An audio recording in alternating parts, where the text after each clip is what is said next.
মার্কিন president Donald Trump দাবি করছেন ইরানের সাথে একটি নতুন এবং আরও উন্নত চুক্তি হতে যাচ্ছে, কিন্তু পর্দার আড়ালে পরিস্থিতি বেশ জটিল।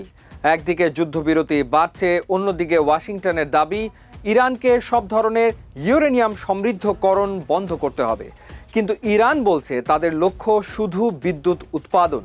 এখন প্রশ্ন হলো, ইরান যদি আজ সিদ্ধান্ত নেয় তারা পারমাণবিক বোমা বানাবে, তবে তাদের কতদিন সময় লাগবে?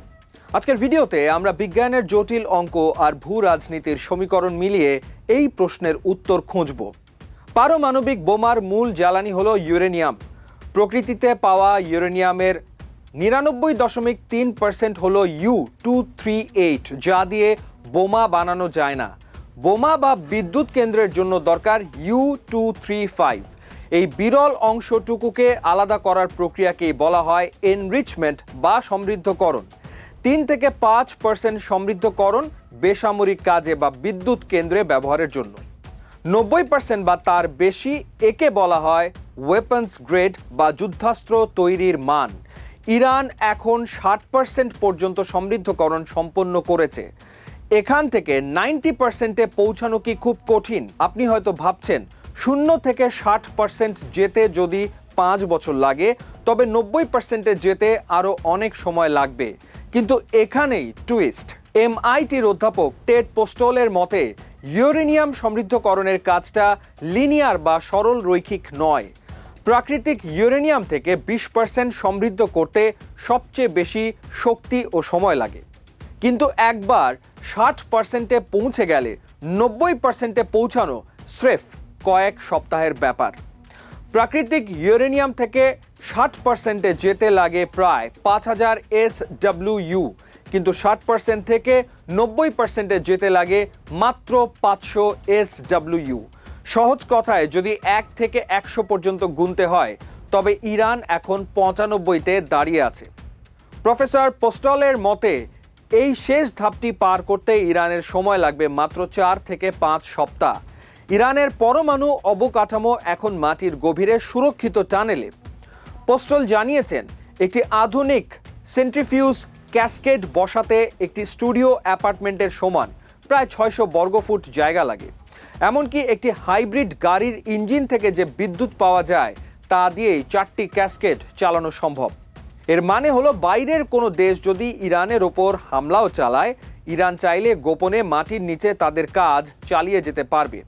আর এই ইউরেনিয়াম ভিত্তিক বোমার সুবিধা হলো, এটি ব্যবহারের আগে পরীক্ষারও প্রয়োজন হয় না।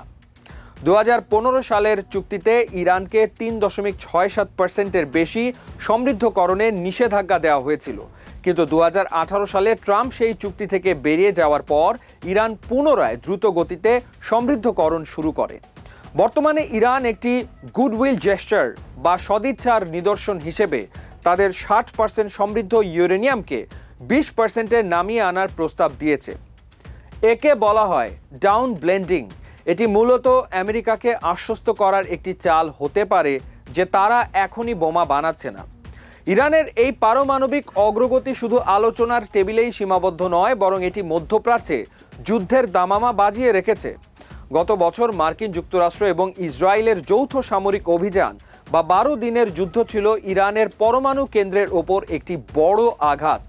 ওয়াশিংটনের জন্য ইরানের পারমাণবিক বোমা তৈরির ক্ষমতা অর্জন করা একটি রেড লাইন বা চরম সীমা।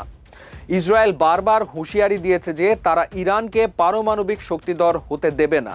তবে সামরিক বিশ্লেষকদের মতে ইরানের পরমাণু কেন্দ্রগুলো মাটির এত গভীরে এবং এত ছড়িয়ে ছিটিয়ে আছে যে শুধু আকাশ পথে হামলা চালিয়ে তাদের এই সক্ষমতা পুরোপুরি ধ্বংস করা সম্ভব নয়। বরং হামলা হলে ইরান আরও দ্রুত এবং গোপনে বোমার চূড়ান্ত কাজ শেষ করার চেষ্টা করতে পারে। আন্তর্জাতিক পরমাণু শক্তি সংস্থা বা IAEA এর পরিদর্শকরা নিয়মিত ইরানের কেন্দ্রগুলো পর্যবেক্ষণ করার চেষ্টা করলেও রাজনৈতিক অস্থিরতার কারণে তাদের কাজে প্রায় বাধা আসছে। বিশেষ করে 2020 সালে জেনারেল কাশেম সোলাইমানির মৃত্যুর পর ইরান তদারকির ওপর অনেক সীমাবদ্ধতা আরোপ করেছে। চুক্তির শর্ত ভেঙে ইরান বর্তমানে NPT বা পারমাণবিক নিরস্ত্রীকরণ চুক্তির ভেতরে থেকেও যেভাবে সমৃদ্ধকরণ চালিয়ে যাচ্ছে তা আন্তর্জাতিক মহলের জন্য বড় উদ্বেগের বিষয়। এখন প্রশ্ন হচ্ছে, ইরান কি সত্যি বেসামরিক ব্যবহারের আড়ালে তাদের শেষ ধাপের কাজগুলো গুছিয়ে রাখছে?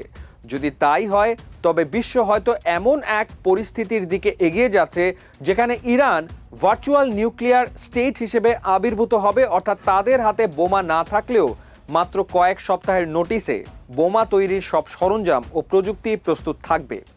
2026 সালের শুরু পর্যন্ত বিশ্বে প্রায় 12,187টি পারমাণবিক ওয়ারহেড আছে।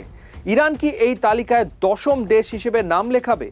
প্রযুক্তিগতভাবে ইরান এখন ব্রেকআউট টাইমের একেবারে শেষ সীমায় দাঁড়িয়ে। রাজনৈতিক সমঝোতা না হলে মধ্যপ্রাচ্যের এই সমীকরণ যে কোনো সময় বদলে যেতে পারে।